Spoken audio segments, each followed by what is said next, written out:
Welcome back to the Boro Walk. In a minute on this episode, we'll be reviewing the Middlesbrough transfer window and also looking back at that incredible win at Cardiff. But before that, of course, we'll start this week's episode, which is only right, with a tribute to the late Sol Bamba, who at the age of 39 lost his life this week. An incredible player for Middlesbrough with a short time at the club. And there's a player that we'll remember who was all the thoughts of our whole team, both his family and friends. Sean, before we start talking about your trip to Cardiff, what are your memories of Sol Bamba? Oh, what a great professional! What a great man, a human being.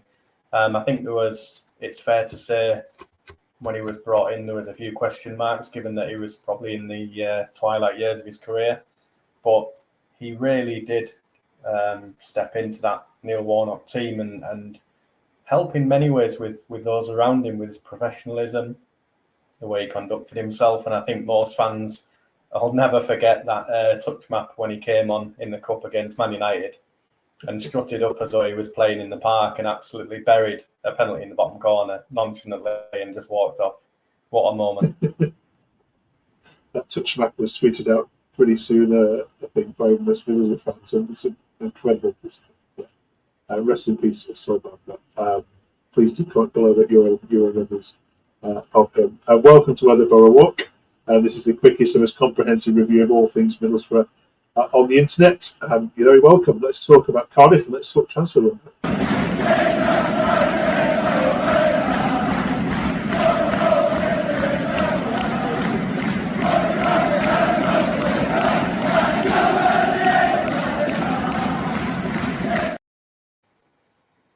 At the weekend, I was thinking I might have to change that song this week. Shall we start there with Mr. I Don't Want to Travel to Cardiff? Sean, what was your view on all that? Really interesting. Initially, the local press had it that there was no outgoings. You know, Middlesbrough, or should I say Steve Gibson, had sort of put the foot down, backed Michael Carrick and said, right, we're not under any pressure to sell anybody. Let's have a real good push this season. And I think everybody was happy, but because of the interest from Ipswich in Latilaf, there was rumours via Sky Sports that he didn't want to travel. He'd had his head turned.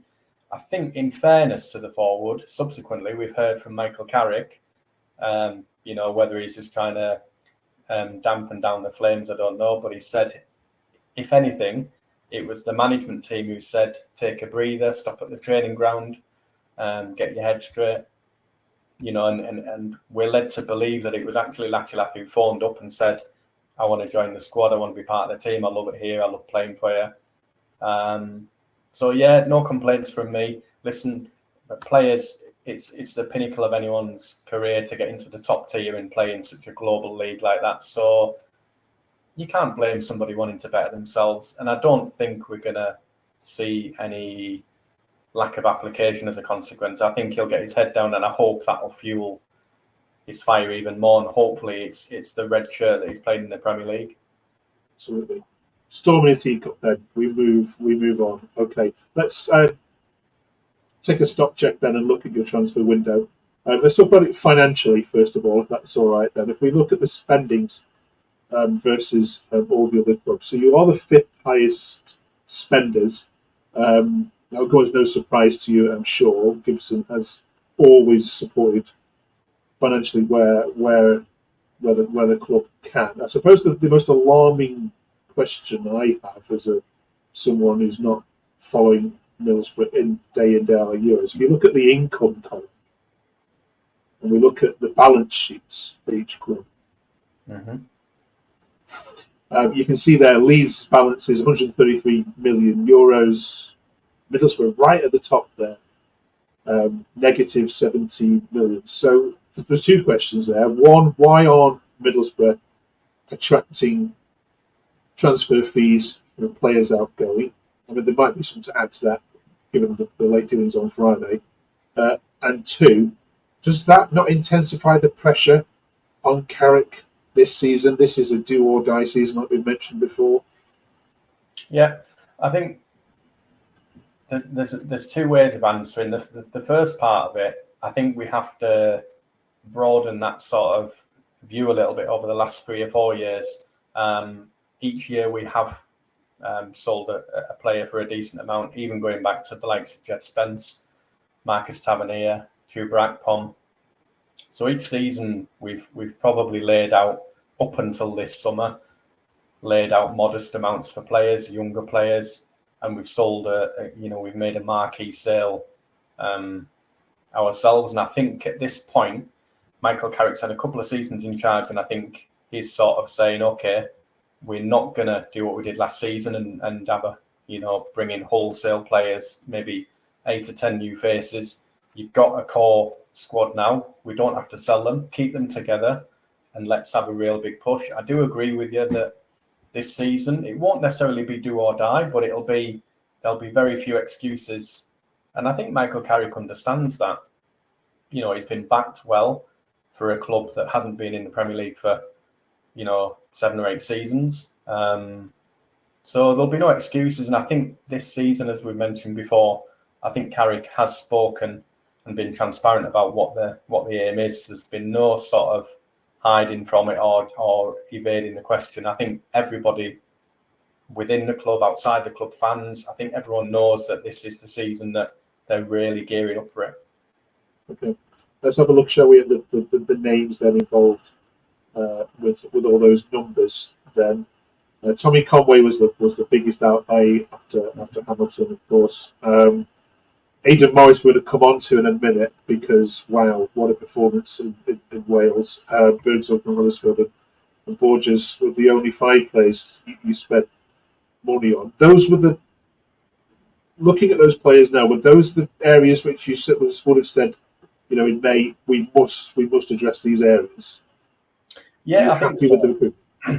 I think so. I think those were the key areas that we needed strengthening. I mean, ironically, Borges was arguably brought in sort of as a little bit of a, not a panic buy, but he sort of sits a little bit outside of the parameters of what we normally look for, sort of 18 to sort of 23, 24, because we look now as a club, the recruitment model is very much that they have a resale value. And if they do move on from Middlesbrough, then we make healthy profit.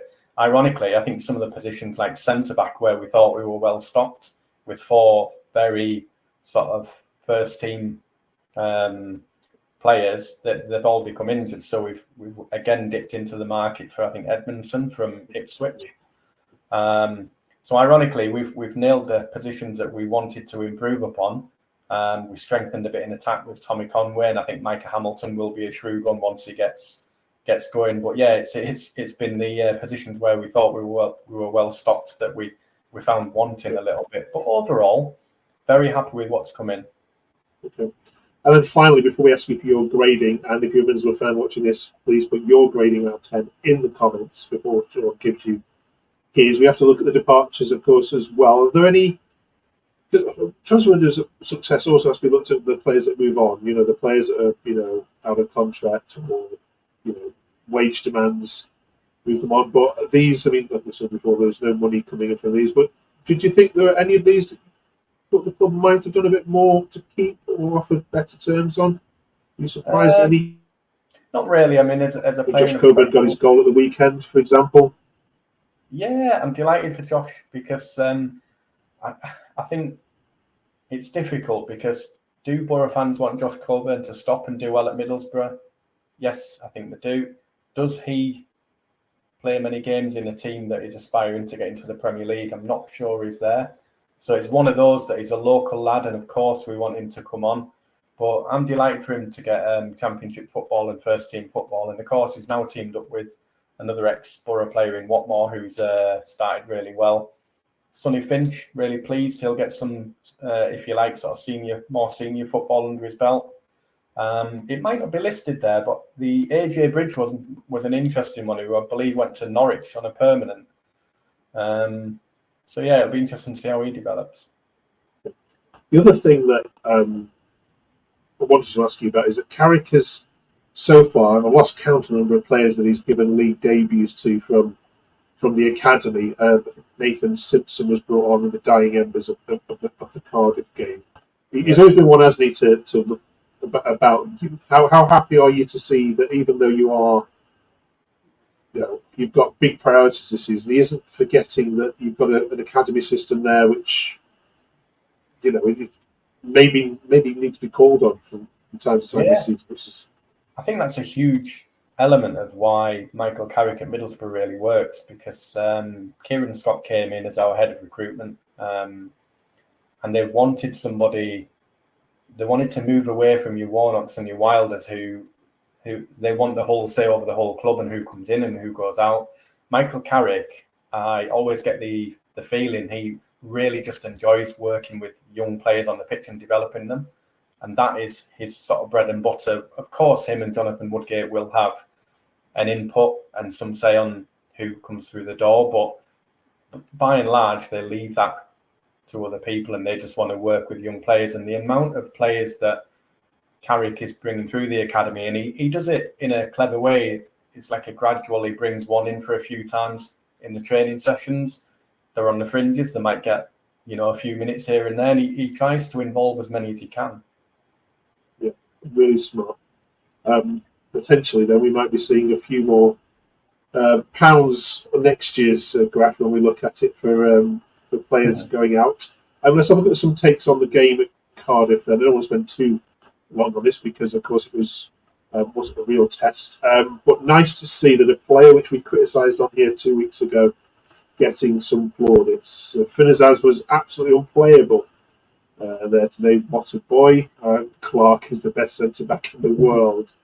We'll talk about Morris in a minute. Gilbert has to start the next game. Him and Lath made us look another level when they came on with his creativity and Lath's movement. First of all, on Azaz, do you agree with that? Does the criticism that we and others have given him seem to have given him the right kick? Yeah, I think so. I don't think he necessarily needed a kick from us or anybody else. I think Michael Carrick was quite happy with him. I think what sometimes happens in the current climate in football is when players try something, it doesn't come off.